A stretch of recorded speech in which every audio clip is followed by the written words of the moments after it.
I'm from, let's see if that works. Yeah, I'm from Flight Control, which is a company based in Germany, and we are the guys behind this instructor station, which is for Prepared, FSX, FlightSimCon, and we also just released a public beta for X-Plan 10 and 11. So yeah, this instructor station is a comprehensive tool which lets you control your flight simulator.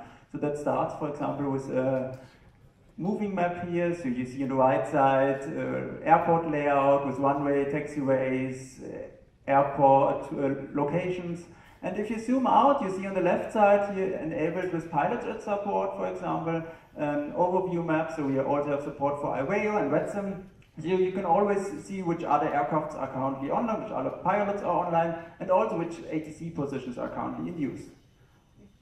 Of course, also weather is a very important part in aviation. So Flight Control lets you control also the flight simulator weather. You can just set predefined weather themes, as you can see on the left side, but you can also set completely custom weather. Here, for example, cloud layers, but you can also set crosswind for runway, or certain visibility conditions to train your ILS approaches. And speaking about approaches, you have here the possibility to place your aircraft on any approach of an airport, but you can also save some specific aircraft locations for later usage as flight situation presets. And when you're done with your approaches, you can get this landing analysis here. At the top you see localized deviation, and at the bottom you see if the aircraft always stayed on the glide slope. As you can easily see, I should continue to train my approaches, but you can get this analysis after always you landed. Yeah, of course, failures are important to train as well in flight simulation. So Flight Control lets you fail certain aircraft systems, either directly, as you see on the left side, but you can also say set specific failure conditions, like you see on the right side. You can say, for example, that the failure should occur automatically if the aircraft reaches a certain altitude or a certain airspeed. And we are not only supporting this, like I would say, generic failures you see here, like engine failures, but we also do have support for many of the important aircraft suites, like POSIM, Project Magenta, or also the Mainster Aviation G1000. So you can, for example, also fail your PFD or MFD just from Flight Control. We also have random failures, by the way, if someone wants to have that. There are many other features in Flight Control as well, but I can't go too much in detail, otherwise I get problems here, standing too long here. So yeah, just to give you an overview, there's, for example, pushback control, you have weight and balance, so you see here the fueling part, and you can even control your camera location of the flight simulator from Flight Control. So Flight Control is meant as a product which combines all the functionality from many different tools in one comprehensive product, which you can use to control all parts of your flight simulator. And all that is available for all the major flight simulator platforms we have right now. So we support Prepared, also in version 4, of course. We just released public beta for X-Plan 11 and X-Plan 10. We support FSX in the original version and also the Steam edition. And we also have support already for FlightSim World by Dovetail. So you can use this tool to connect to all of them and even change between them very easily. So if you should have more than one on your computer, that will be also very easy to do. Yeah, as Flight Control itself, it's a Windows application, but we do have additional apps for Android and iOS, so you can use Flight Control also on your mobile devices. Just connect to your main application, and then you have full control of the full application functionality also on your mobile device.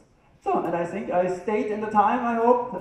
Thanks a lot for listening. That was only a short introduction, but we are around here all two days in the second floor, so it would be great if you come by to our booth. Or you can also get Flight Control a free trial on our website fs-flightcontrol.com, so feel free to try it. Thank you.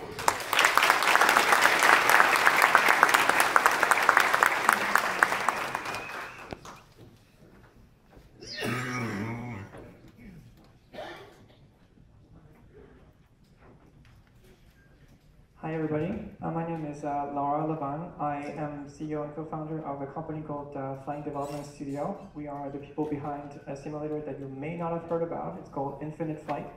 And the reason why you may not have heard about it is because it runs on iOS and Android. We have a very powerful solo and multiplayer mode. We have a flight model comparable to what you could see today on PC. more than 30 airplanes, 15 regions, hundreds of liveries. We have things like autopilot with full auto land, advanced features like weighting balance, even things that you are seeing on PC today like PBR, so physically based rendering, 64-bit support. We have a pretty big community, very large, lots of fan groups. We have virtual airlines organized around the app. And we do, on our multiplayer system, organize weekly official events based on things that are happening in the real world. So it's kind of focused with the conference here. Multiplayer, it's built in, super easy to use. You just log in and start playing. You can be a pilot or a controller. You have an example of the interface here. You can be a controller for the tower, ground, approach, departure, center.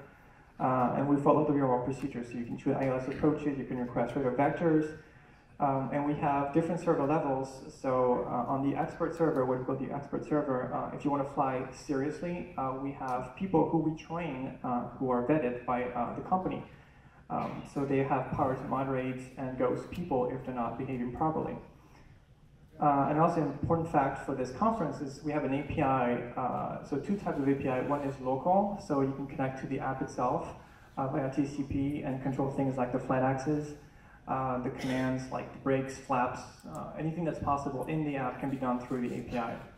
And we are getting developer feedback, and there's several apps that have been developed to connect joysticks to the app through this interface. We also have a web API to get the live server data, so if you want to get all the flight information in real time, you can get that. We have an app today, liveflightapp.com, made by an intern who basically shows all the flights in real time.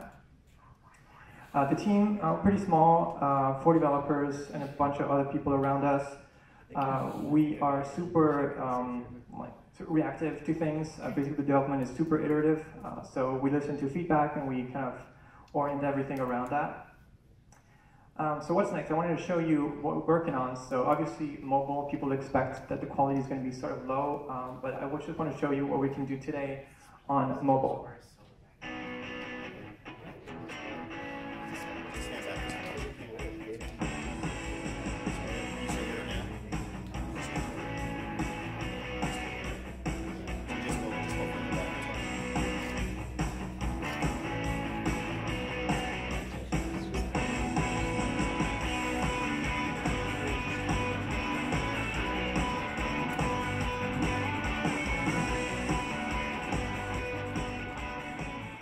So this is Infinite Flight. This version is the new one coming out in summer 2017. What you just saw actually runs 60 frames per second, full settings on iPad Pro, latest generation on Android devices with anti-aliasing and everything that you can try to turn on. We have 50 meter per pixel satellite imagery. We have an entirely new rendering for sky and atmosphere and terrain. We have live weather up to the flight levels. We have advanced flight planning features, engine stop and start, fuel management. So this is all planned for the summer. So this is the regions we're going to have initially. We have 50 meter imagery on all the orange or kind of yellowish parts. And don't worry, it's not going to be a 50 gig download. It's actually just 30 or 50 megs depending on your platform. And it's going to be streamed. There's a downside, you have to be connected, but we're working on for the next version to have some kind of caching possible for predefined flights. So that's it for the presentation. We are available today on the App Store and the Google Play Store. You can find us on Instagram and on Twitter. You can check out our community site to find out about the community, what we do, and what's it about. I have the app today, the new version, on my phone. So if you want to check it out or even talk to me about the flight model and things, how things are in the app, come find me in the Infinite Flight T-shirt. So that's it, and enjoy the conference.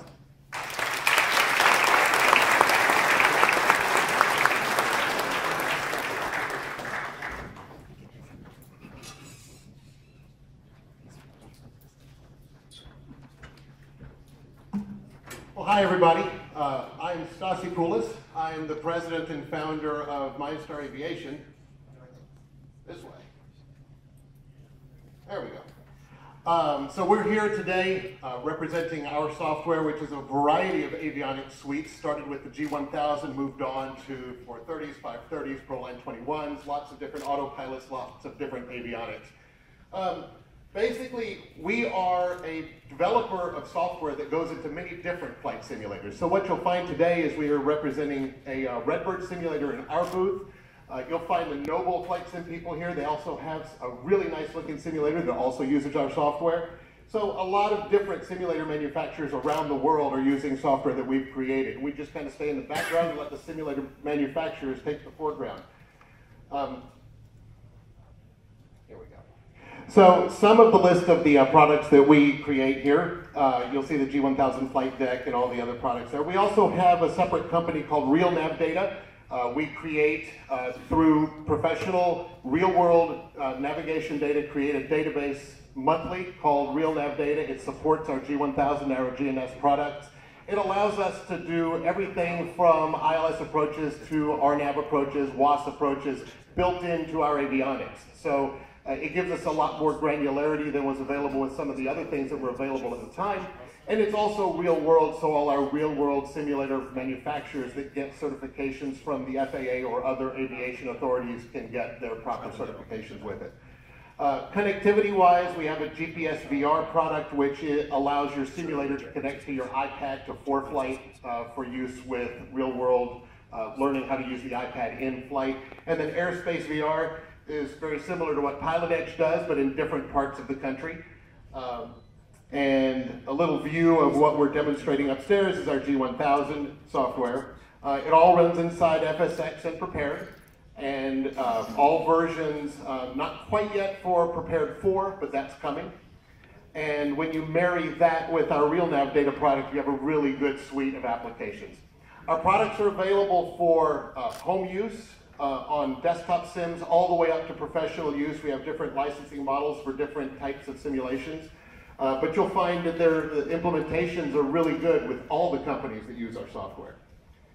One of the things that I'd like to announce, during the show and for a few days after the show, we're offering a 20% discount on all of our avionics products, not the simulator itself, so I'm not trying to show everybody a simulator at our booth and say a 20% discount on that big piece of hardware we brought. But for our home use avionics software, we're offering a 20% discount. There's nothing special you need to do. All you have to do is go to our website. There's no code that you have to enter. We're offering this through the entire show and for a few days next week. One of the interesting things that I like to talk about, and I'll be talking about this more on Sunday, tomorrow, during my longer presentation, is that I started in flight simulation with FlightSim version 1. When it first came out, I loved this thing. It was green screen, and it was just this, horrible looking simulation, but as an aviation enthusiast, it was great. Since then, I've become a real world pilot. Today, I fly a Diamond DA-42 Twin Star, and there it is right there. Everything I learned in flight simulation made it possible to get to the point where I can fly this thing. So I made a point to try to tell everybody, and I will talk about this again tomorrow, if you've ever had more of an interest in taking your flight simulation efforts and taking it to becoming a real-world pilot, this is the way to do it. I can guarantee you that everybody I've taught in the real airplane makes a very easy transition if they've spent time in a flight simulator. In fact, flight simulator people know the avionics better than real-world pilots do. And all of you guys know what I'm talking about. There are features in these avionics that a real-world pilot will look at and not have any idea how it works. But somebody who's been simming for a long time knows exactly how it works. So it's not a big leap to get to flying the real thing. I love the Twin Star. This is one of my favorite planes to fly. And it's actually sitting over its signature right now with a brand new paint job. So come over and see us at our booth, see the Redbird simulator with our software on it, come see the Noble simulator with our software on it. I don't know if I'm leaving somebody out who also has our software on their simulators, but we're happy to talk to anybody about what we do, all our software, and all our avionics. Thank you for coming, and I'll hand this over to Keith Smith.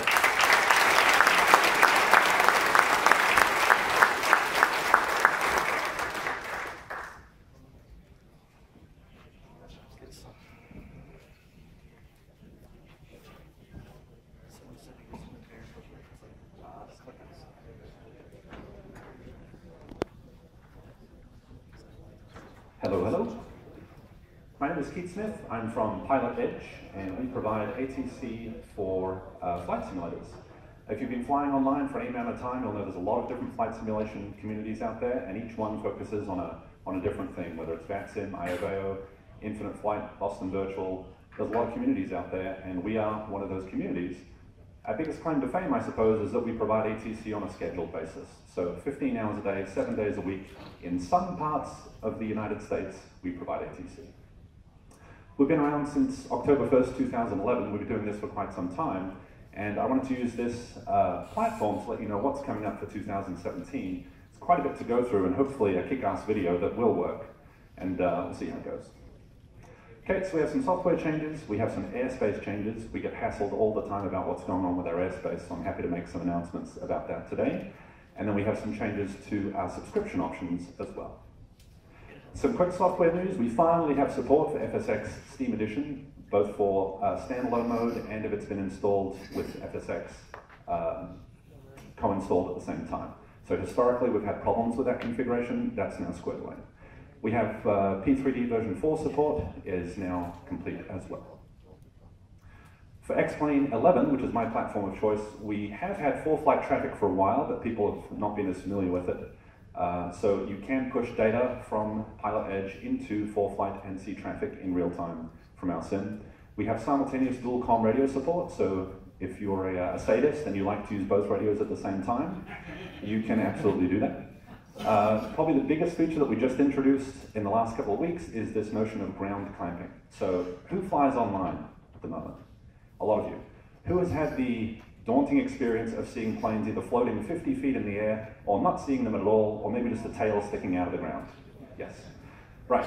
So that is a problem which is very hard to solve. I've been thinking about it for 4 years, and recently on a flight to Savannah on a CRJ 200, I stared out the window for 45 minutes and thought about nothing but this, and came up with a way of solving it with the existing data that we have. And we have a good implementation of ground clamping at last. So the sim will refuse to draw any planes below ground, and if it gets the sense that that plane which is sitting 50 feet above the ground, that isn't moving, should be on the ground, then it will clamp it down to the ground. And so we'll take a look at what that looks like in this upcoming video. We've gotten rid of the legacy CSL models. So whatever models you've been using on VATSIM and that we were using as well from 2003 onwards, the ones that look terrible, that don't have any lighting, animations, shading, none of that good stuff. We've gotten rid of all of those and we've moved to an all high-def CSL model set.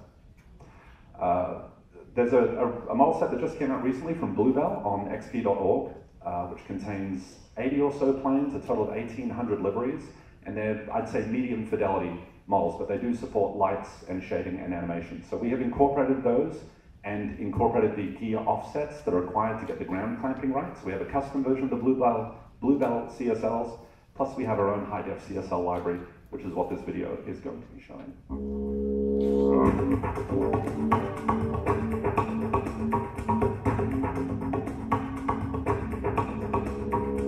Keep in mind, these are not native airplanes, these are actually multiplayer aircraft, so this is what you'd be seeing if you were flying online.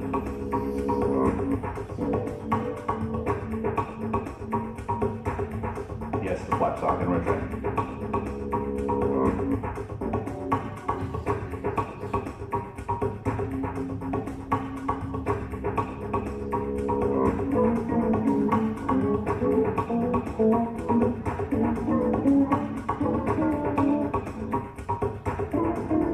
The dynamic lighting.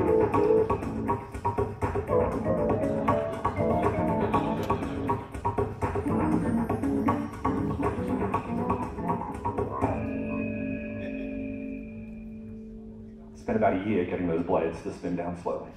So that's, again, that is not planes that we are flying in the sim ourselves. That's what you are seeing in terms of other planes around you. So that was X-Plane 11 with PVR running in all its glory. And it really does change the game in the sim. When you've got PVR running and yet you have these old model sets, it's really jarring. And you're reminded constantly that it's not real when you start seeing planes that are floating in the air that don't look realistic. When you see planes that look like this, it becomes a whole lot more immersive. Okay, so airspace changes.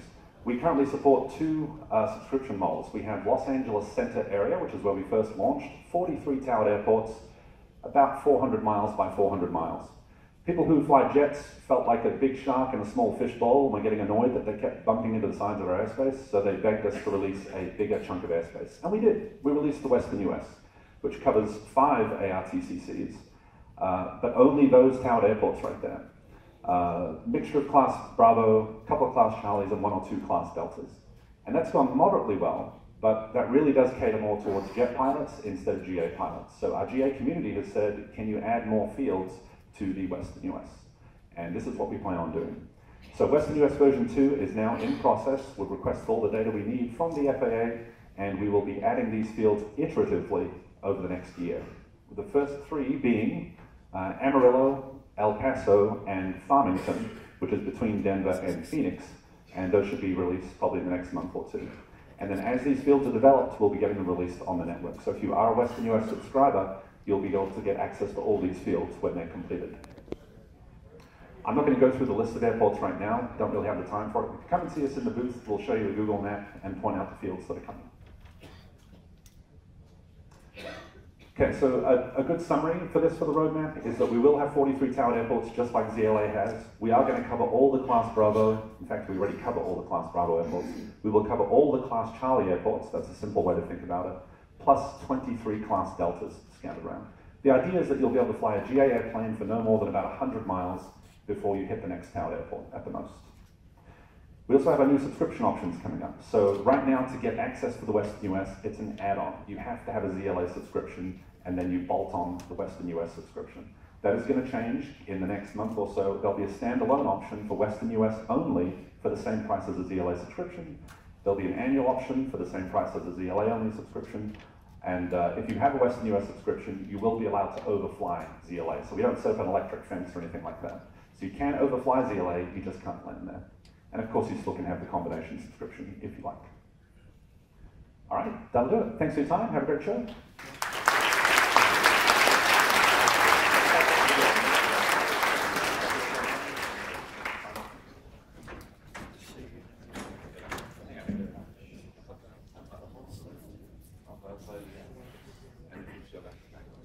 All right. Hello, everyone. How are you doing today? Who of you, raise your hand if you know what FSFX packages is. Quite a few of you. Okay, cool. All right, so I'm here to present our latest software that is Chaseplane. Again, who knows what Chaseplane is? Quite a few of you. All right, cool. So I'll present for you guys and also for the people who don't know what Chaseplane is. So I present myself. I'm Kevin Minar. I'm one of the founders of FSFX Packages with Michael, which is like behind somewhere here. We're 2 in this business. We started doing visual effects for Flight Simulator. All right, so wing condensation on the wings of some aircraft. Some of you might have seen some screenshots on the web of this volumetric lighting. Some of the with the 777, 737, some aircraft like this. But we recently moved into the camera software department. Who uses a camera software that is not Chaseplane in their simulator? All right, not a lot. Who uses a camera software at all in their simulators? Okay, not enough. There are benefits, a lot of benefits of using a camera software in the simulator. A lot of things you can't do in ESP. X-Plane is more versatile in so many ways than ESP when it comes to the camera system. But I see Austin right here. But ESP is very limited, and we try to remove those fences on the ESP platform. And for some of you who don't know, ESP is the combination like FSX, P3D, V3, V4. So what I'm showing you right now is a video release. Oh, there's music too. It's going to play in loop. It's a new camera system, so it removes the batteries of the camera system that's built into the sim by default. It has a very cool user interface, so very easy use for a lot of people. And you can share your presets, your camera. You can save cameras in the list and share them with your friends through the community. You have also static cameras, which is a new thing you can't do in the sim by default. Is placing basically a camera in the world somewhere that you position, and you can call it whenever you want. So let's say you have a terminal and you want a camera in the terminal, position in the camera, completely independent of the aircraft. So if the aircraft moves, the camera is not moving inside of the terminal. So that's not something you can do usually on the ESP platform. Let's play this again, and if that does anything. Right, so quick breakthrough. Three columns with different camera presets. And then we have controls in the interface. If you want to move with sliders, you can also use your joystick, your keyboard, your mouse, any controls you're used to. Community, virtual doors also. You can also have doors that you go through virtually on the outside of the airplane, and then you appear inside of the cockpit, which is a very nice feature. Full control also of independent inputs. So let's say you have a joystick controller with some thumbsticks that you want to use to make cinematic views. You can slow that down and increase the inertia when you use the joystick. But if you want it very swift and very fast using the keyboard, you can also determine this speed for the keyboard specifically. So a lot of things that would take too much time here to show, but if you guys come up to our booth, we'll show you the interface, we'll give you a controller you can play with, and we'll try to convince you all that the camera system is the best thing you can have for a sim. All right? That's all for me already. Who's next? Oh, Austin is next. Great, thank you. Can people in the back hear me okay? It might be slightly less annoying not to have echo. Can you all hear me okay back there? Use the mic. Okay, fine. All right, I'll use the mic. Okay, so when I first started X-Plane about 20 years ago, don't worry, I'm going to fast forward to X-Plane 11 real quick here. But when I first started X-Plane 11 about 20 years ago, 2 decades, I didn't know how to imitate the way an airplane flies. And since I didn't know how to imitate the flight of an airplane, I did the only way I knew how, which is to break the airplane down into a whole bunch of little pieces, find the air velocity acting on each piece, look up the coefficients of lift, drag, and moment of the airfoil, and then build up the forces across the airplane. That was 20 years ago when I started figuring out how airplanes would fly by interacting the geometry of the airplane with the air. Fast forward 20 years, and X-Plane has been used to predict how airplanes in the future would fly, even if those airplanes haven't actually been built yet. And we're arriving today at the what I believe is the ultimate implementation of this. A billionaire named Martin Rothblatt is building an electric vertical takeoff and landing airplane to transplant 3D printed organs to people that need organ transplants, and she needs a way to rapidly and zero emissions affordably move 3D printed organs to helipads at hospitals across the country. And she needs a simulator to see how this is going to work, how we can build electric VTOL airplanes to do this and literally eliminate the backlog of organ transplant people waiting in hospital beds for new organs. And so this to me is like almost in a way X-Plane reaching its ultimate, where we use the flexible power of X-Plane to predict a possible future that is better than what we have now. And I'm not allowed yet to disclose the specifics of what this airplane is going to look like, but hopefully this year I'll be able to put this thing online, you'll be able to download it and fly it yourself. And when you've flown this airplane, you'll really start to hopefully understand that X-Plane isn't about just imitating what we've seen before, but instead interacting the air with the geometry of an aircraft to predict a new possible future. And that future is getting fascinating, more fascinating with each year. While the X-Plane blade element theory is remaining impressive, what we're doing with it is taking really things to a new level. We brought a good part of our staff to this conference, and later on this morning, I think around 10:30 or something like that is what our presentation is.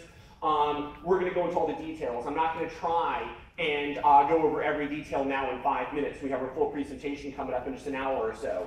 But on top of this blade element theory model, we are putting an interface that makes it accessible and fun for everybody to use. Tyler Young, an incredible new user interface that makes the whole thing so much easier to access.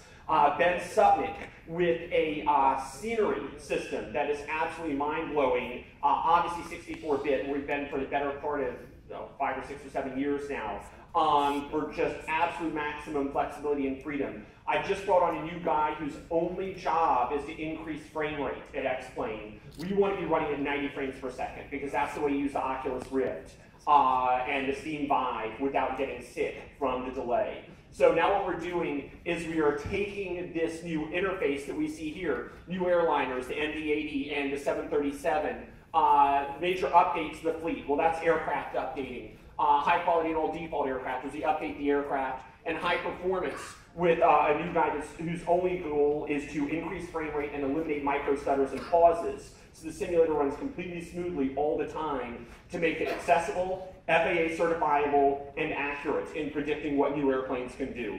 So X-Plane, as we move to these airliners and physically based rendering and FMOD sound, we're out recording the sounds of actual airplanes to get those sounds into the simulator. I was part of that with the Beach Baron and the King Air about 2 weeks ago, which we'll be seeing in FMOD soon enough in X-Plane.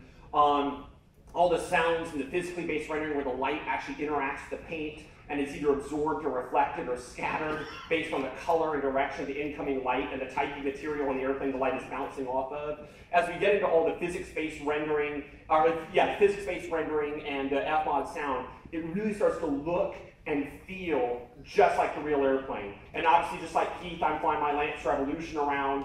I've owned reciprocating and turbine aircraft, and I'm constantly flight testing them, taking what I've learned from flight testing the real airplane, loading it into X-Plane to make sure X-Plane flies exactly like the real airplane does. And we're building a platform that looks and feels just like the real airplane. But as always, we're not stopping with imitating what we've seen. X-Plane is remaining X-Plane, which is letting you put aircraft into plane maker, experiment with your dreams of flight to see where they can take you in the future. And that's not changing. It's never going to change as long as I'm around. So I'm not going to take up any more of your time, partially because I want my staff to take credit for all their contributions, and they're up here at 10:20 or 10:30 or whatever that is. Okay, so brief, but thank you.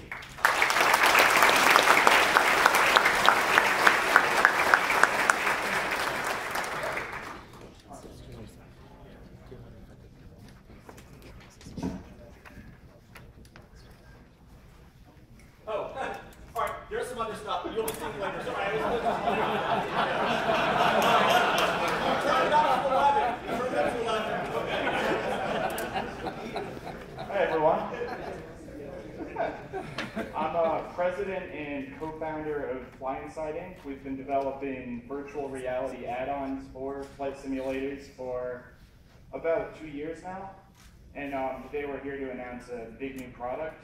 So how many of you can say you're truly happy with the frame rate that your simulator provides, that you're impressed with the smoothness of it? Few of you? How many of you have upgraded graphics cards, say from a 900 series to a 1080 and barely seen your frame rate improve? So at FlightSide, we're virtual reality focused, and we've been pretty thoroughly unimpressed with simulator performance. So we actually decided to go ahead and start work on our own simulator. So today, we're here to demo FlightSide Flight Simulator. As far as FlightSide Flight Simulator goes, 60 hertz is a baseline, 90 hertz is where VR headsets are today. There's 144 frame per second monitors, and who knows what headsets will show us in the future. So we have a huge focus on performance. At the same time, we have a focus on beautiful scenery because there's no point in a simulator that runs fast and looks like a simulator from 20 years ago, and that's why it runs fast. Our focus is on realistic terrain, huge numbers of buildings and autogen objects, and at the same time, we know you as a community invest in your simulators. You don't spend $25 on FSX and that's the end of it. You collect freeware add-ons, you download payware add-ons. Some of you have thousands of dollars in the airplanes, I've seen it. And you're not going to want to give those all up to change simulators. That's, in fact, a pretty big issue. And that's why what you see here is the TFBI 717. we're focused on compatibility for existing FSX aircraft so that you can load them out of the box. So for today, we're still very much under development, but if you'd like to try out our software, get a feel for it, come see us at our booth at 308, 309. We also have, I'll be giving a lot more details at my virtual reality seminar at 12:45 today. And aircraft developers, please come talk to me too. We'd like to work with you to make sure your aircraft is running very nicely with our software. That's all.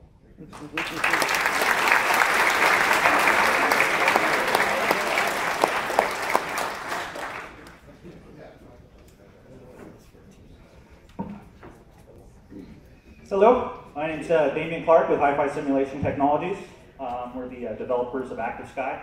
Does anybody use ActiveSky here? Awesome, awesome. Thank you very much.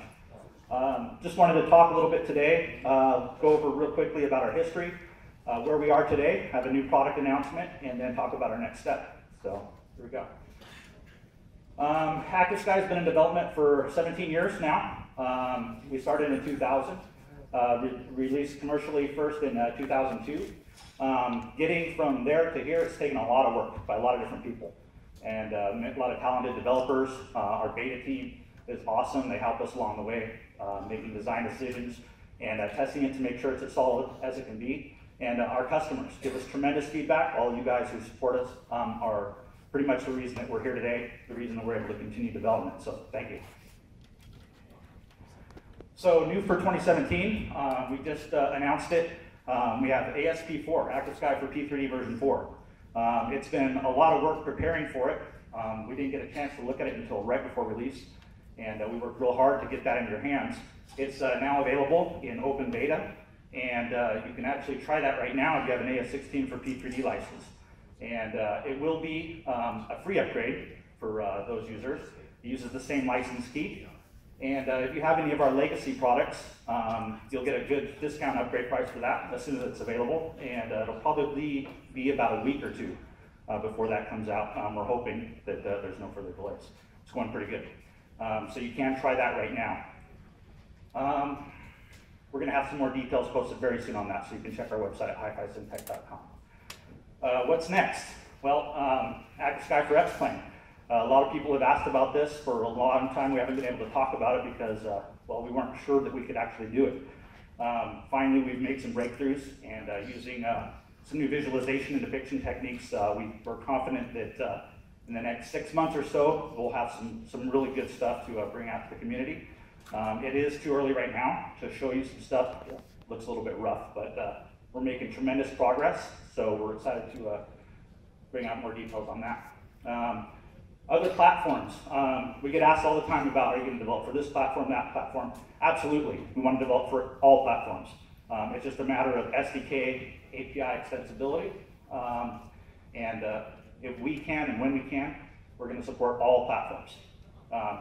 So just to conclude, we have a lot of projects going on and we need help. So if you're interested, you want to join us and help push weather simulation further, we'd love to talk to you. We need graphics artists, programmers and testers, and just about anybody who could help us. So if you're interested in talking, I'll be here all weekend. And if you have any other questions, want to talk, just come find me, and thank you very much.